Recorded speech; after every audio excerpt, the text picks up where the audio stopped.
it's me, Mr. YouTube Tommy Z, with another, we're back, wrestling recaps for Extreme Rules tonight. Oh my God, it was freaking amazing. And you know what? I got a special guest here, the owner of WR1, Mr. Brandon Ainsworth. How you doing, buddy? Well, it's about time I made an appearance. We got to run down a few things. Tonight was WWE Extreme Rules 2014. Now, this is the second pay-per-view that they put on the network. My first actually watching it because, of course, I was at WrestleMania 30. Yeah, you can take me, jerk. Anyway. Guys, there is no longer the $55 charge. It's a $10 a month network. So I personally would rate these pay-per-views a lot higher than I used to, just because of the price. Yeah. So, before we get started in here, Tommy, I'm gonna have to rate this, let's say, 7 out of 10 stars. 7 out of 10. To me, it's a freebie. No, I actually have to disagree. It's not 7 out of 10. I think it's a 7.5. 7.5. Yeah. All It was right. entertaining. I mean, some of the matches were pretty good. Some of them were overseed my expectations. I'm telling you, as a wrestling fan, and after spending $650 a year on these things, I've been disappointed time in and time in and time and again. No more disappointments. Right. It wasn't. If it's disappointment, you're paying $10 a month, the 6-month charge, $60. Yeah.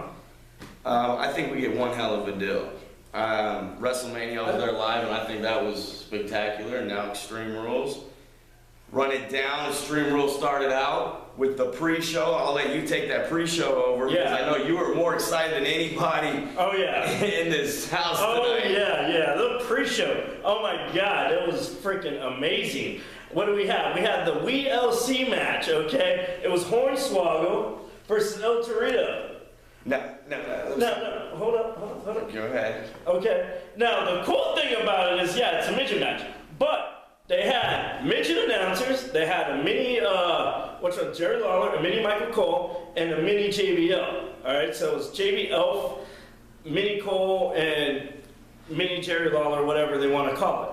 Not only did they have mini announcers, they had a mini table. It was freaking awesome. They had a mini referee and a mini ring announcer. Absolutely. What did you think about that? It was mini all over the place. I'm lost. I'm still not understanding the WLC.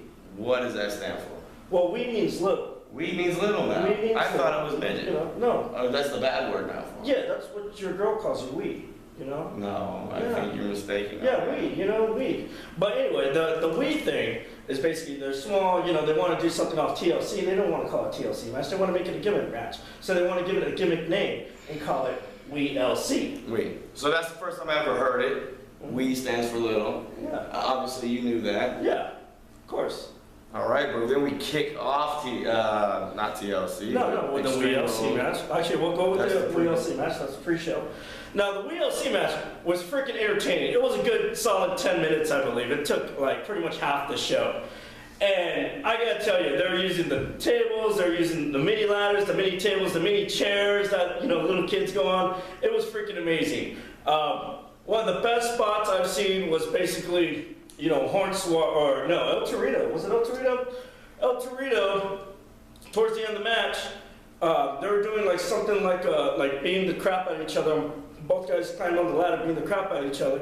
Then I guess they pushed El Torito onto Jinder Mahal, Drew McIntyre, and the Olay guys. Well, I don't know what their name is. But anyway, they fell on the tables, and the crowd went nuts. Pretty much everyone enjoyed it. It was a good gimmick match. They used a lot of the old school midget spots, I guess you want to call it. It was very entertaining. That one, I would give an 8 out of 10 stars. 8 out of 10. I know, I figured you'd get and the winner of that match is Torito.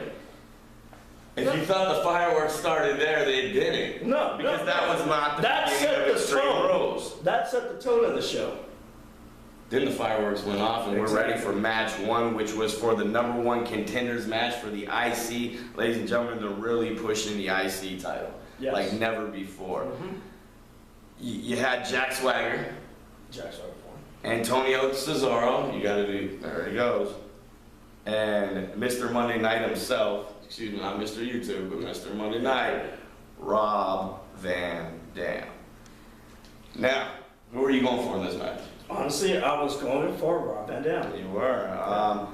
I was going for Jack Swagger. I pretty much predicted it. Again, WWE is predictable. Pretty much predicted this whole pay-per-view as I was watching it.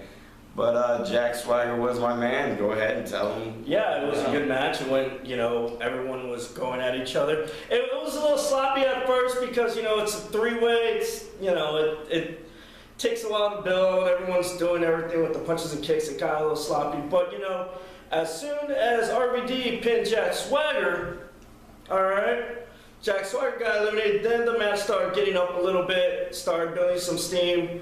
And, you know, it was a pretty good one. You know, towards the end of the match, RVD brought in a trash can.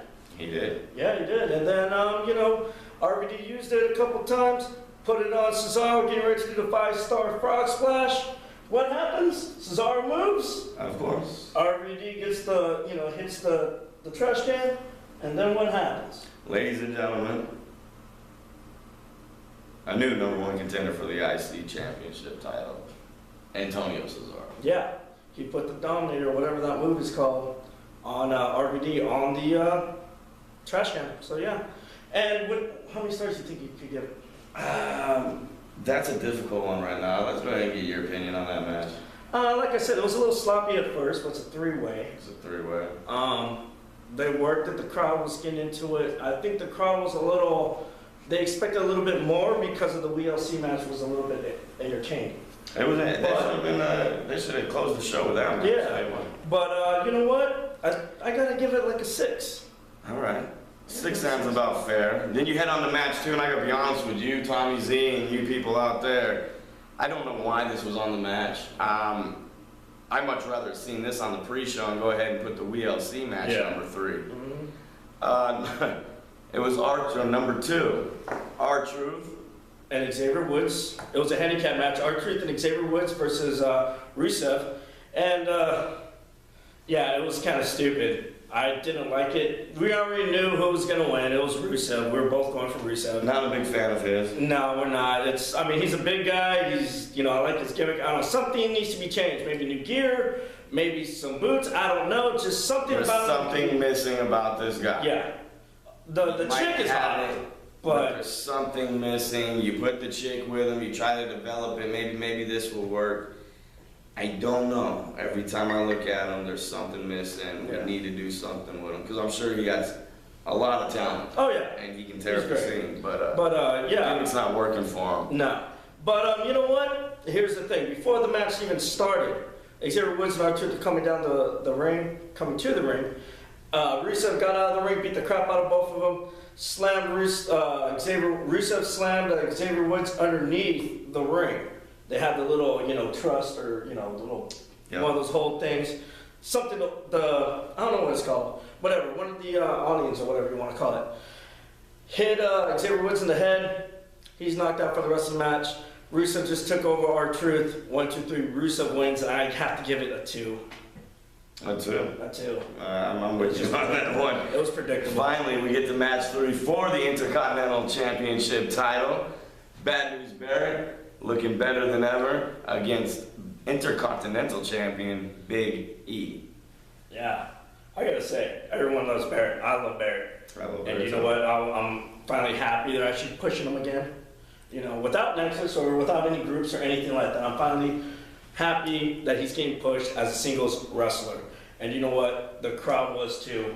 The crowd was definitely behind Barrett, and I honestly, the first time I seen Wade Barrett come into a WWE ring, I said it's just a matter of time before he is WWE World Heavyweight Champion. And this is what kind of bummed me out about it, is he's, 3 or 4 time Intercontinental Champion now. He has not yet to be the WWE or World Heavyweight Champion, and I thought the way he came in with Nexus strong in the very beginning, that this guy was going to go to the top. Yeah. But he's still in the rankings to get there. Yeah, he's still in the rankings. He's still up there. I mean, his gimmick, his Bad News gimmick, is, you know, it's attracting attention. People are talking about it. They love it. Absolutely. They even cheer when he's saying, "I got bad news." You know, they're not booing it. At first they were booing it, but then, you know, whatever. Now, the winner of that match and new Intercontinental Champion is Bad News Barrett. I gotta give it a 7. 7. 7. I like the sound of that. Match 4. Now is the return of Evolution. yeah. Triple H, Randy Orton, and Bautista versus The Shield. Ladies and gentlemen, I gotta give this match, honestly, 9.5, 10 out of 10. Oh man, I gotta disagree with you, man. I gotta give that a 10, bro. 10. I have to give it a 10. It was entertaining. The crowd loved it. Let's put it this way. It was a really good match. It didn't burn out the crowd for the rest of the entire show. It stole the show. It stole the show. It was everywhere. They went outside. They fought in the stands. Something I haven't seen in a while. You know, it felt like, you know, yes, it's Extreme Rules, but it felt like old school ECW. It did. All it needed was the fans jumping up in the front of the camera like this and doing something, and then, you know... How about my boy Seth Rollins, bro? Oh, dude. Seth Rollins jumped off the freaking staircase. ECW all the way. Oh, my God. That was like, I don't know. They were everywhere, ladies and gentlemen. They were all over this arena. Long story short, you gotta watch this match. If you haven't watched it, get the network, go watch this again. Shield ended up defeating Evolution. Yes, that's a good one. All right, the next match was a cage match. It was John Cena. Your boy. That's your boy. He's not my boy. I don't like it. But against my boy, Bray Wyatt. Bray Wyatt's my boy. Yeah, okay. I was going for Bray Wyatt in this match. Yeah, I was actually going But unfortunately, folks, again, John Cena came out on top, like always. No, he didn't. He didn't? No. No? No. Bray Wyatt won.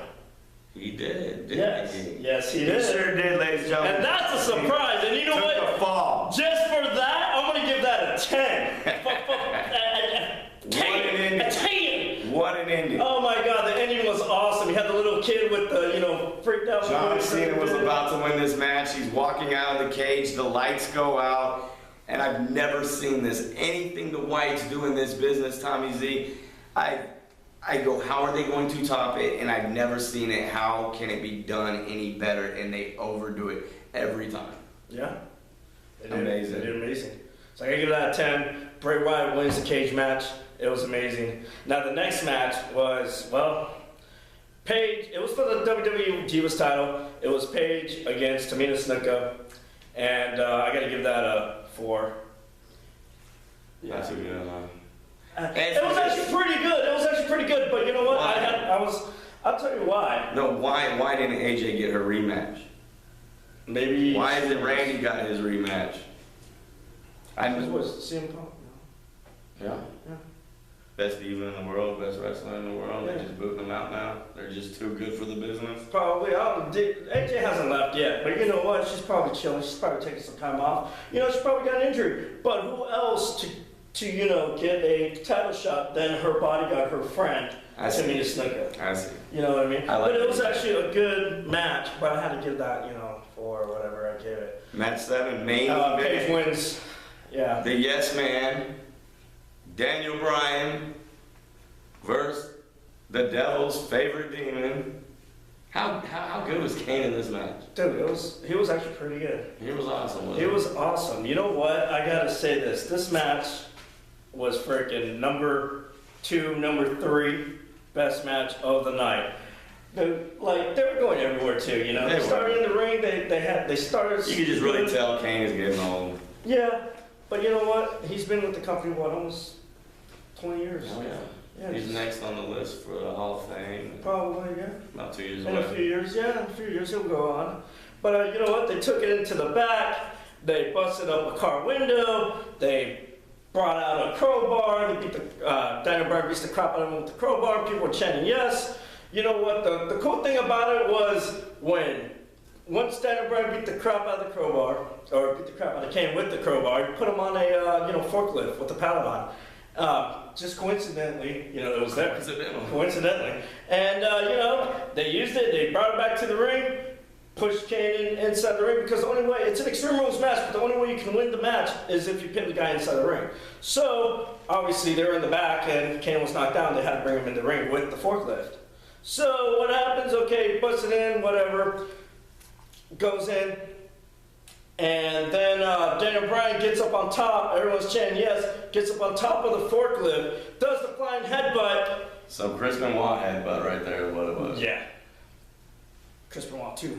And misses.